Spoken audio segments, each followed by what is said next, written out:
The HP Outdoors Waterfowl podcast is fueled by Eukanuba. If you want to get the most of your dog in your training sessions, you need nutrition that holds nothing back. Eukanuba's new premium performance lineup is built with the nutrients dogs need to help unleash their max potential. That starts with providing energy that matches their efforts, supporting optimal nutrient delivery, and supporting post-exercise recovery. Check out the new Eukanuba Premium Performance lineup and find your dog's fuel at eukanubasportingdogs.com. You are listening to the HP Outdoors Waterfowl Podcast.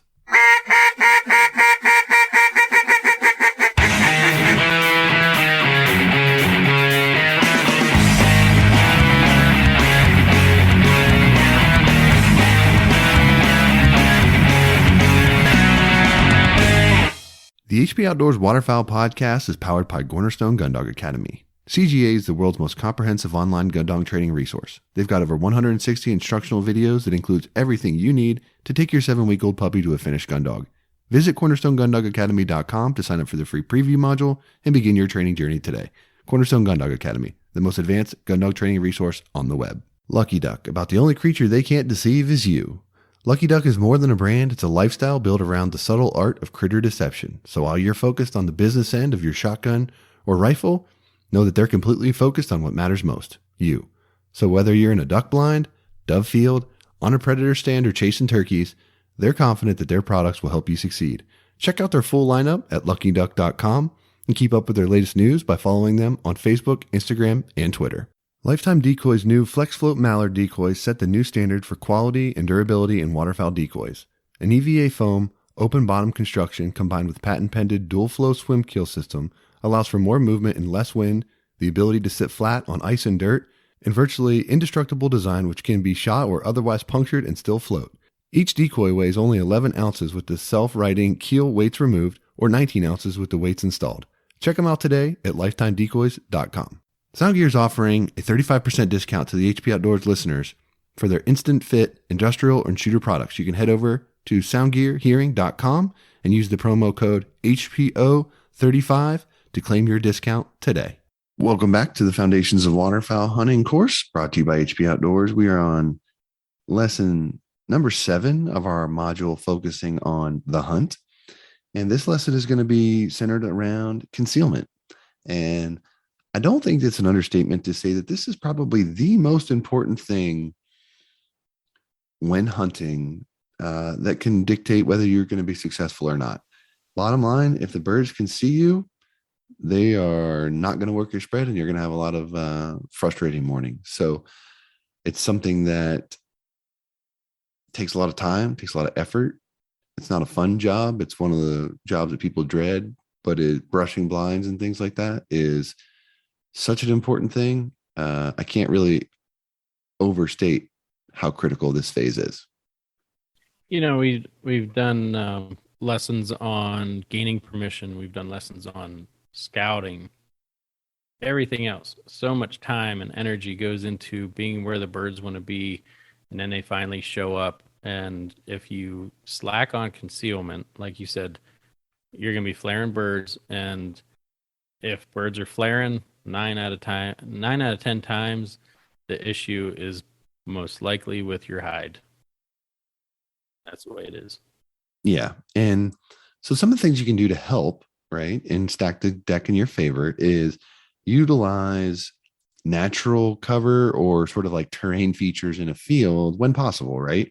So if there's a tree line or fence rows, things like that, those are things you want to take note when you're scouting, because that might be something you can utilize to hide yourself better.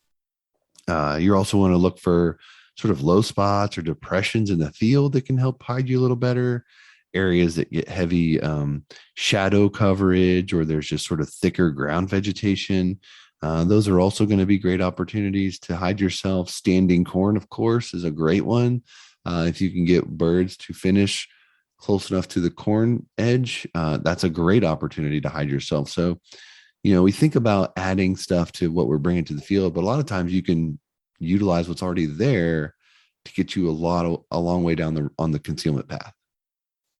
Yeah. And, you know, I think I would say when we first started waterfowl hunting, like this was the main go-to but with the utilization of A-frames lately, you can almost make your own fence row in a field, in the middle of a field, and that's something that a lot of guys are doing. And if you do it the right way, you can be successful. If it's a low cut field and you have an A-frame out in the middle, there's nothing hiding you. So if you're covered in correctly, it can be successful. And when I say covered in correctly, like all blinds, if it's an A-frame, if it's layouts, like you need to be completely covered with vegetation that looks very similar to what you're hunting in. But Yep, 100%. if you're in a grass field, a hay field, whatever it is, like cover that up. And if for new hunters, like this is a foundations course, if you are in a layout blind and you cover just about all of your blind and wherever you're hunting, make sure you lift up your boot bag, because when your feet go in there, and you could have an all green blind, and then you have a glaring brown or a shiny end on it. If you didn't first, let's go back to blinds. If you get a brand new shiny blind from, you order it offline or buy it at the store, get some matte spray paint, like a light brown or even a dark brown, spray over that and take the shine off of that blind. Then when you're in the field and you cover up, if you're in a layout blind, make sure that you pick your boot bag up. That's where your feet go.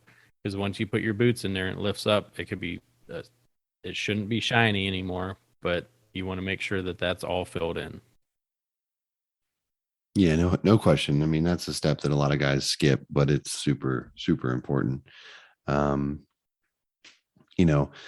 Just some general things too. You want to make sure that, when guys are in the blind, they're being aware of their sunglasses or any kind of reflections that might be, coming out of the blinds. And,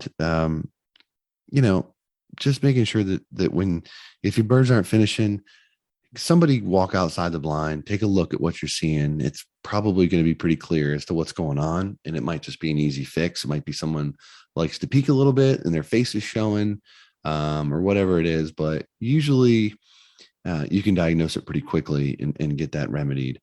One thing to keep in mind, though, depending on the type of duck you're hunting. So if you're hunting some diver ducks or some sea ducks, concealment is not a huge concern for those types of ducks. So, sea ducks particularly, you can basically just stand out in the middle of a boat, out in the middle of the bay, and they're not going to avoid you, and you can just shoot them. So it's not the same for everything.